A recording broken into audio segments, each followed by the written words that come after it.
বন্ধুরা, আমরা চলে এসেছি আন্ডারকোটিতে।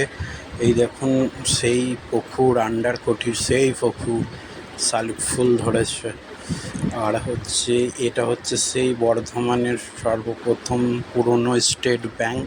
এটাই হলো বর্ধমানের সবথেকে বড় ব্রাঞ্চ স্টেট ব্যাংক। এটা হলো আন্ডারকোটি খিরনিতলা, সেই খিরনি গাছ। বন্ধুরা দেখুন, এটা বহু পুরনো গাছ। আমাদের শোনা গেছে 100 বছরের পুরনো এই খিরনি গাছটা। খিরনিতলা, কেউ বলে খিরনিতলা, কেউ বলে আন্ডারকোটি। আন্ডারকোটি হলো এই পুকুরটা। এই পুকুরটার নিচে ভেতরে নাকি নটা কুয়া আছে। এখন দেখুন রিলিং দিয়ে ঘেরা দিয়েছে, না হলে ভেতরে গিয়ে দেখাতাম ওই গাছতলা, সেই পুরনো গাছ খিরনিতলা।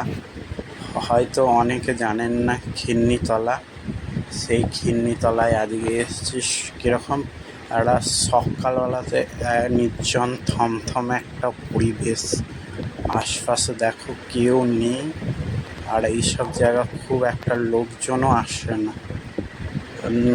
না আসলে কেউ আসে না, না আসলেই বললেই চলে। এসব জায়গা নিঝুম। সেই খিরনিতলা, এই হচ্ছে সেই পুরনো স্টেট ব্যাংক, বর্ধমানের সবথেকে বড় ব্রাঞ্চ। আর এইটা হচ্ছে সেই খিরনিতলা আন্ডারকোটি।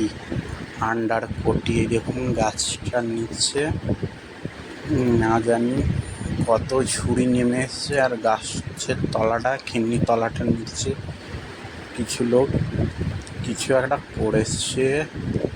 এই পুকুরটার নিচে 9টা কুয়া আছে।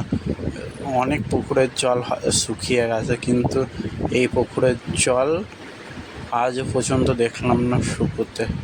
বর্ষায় ভরে যায়। দেখুন।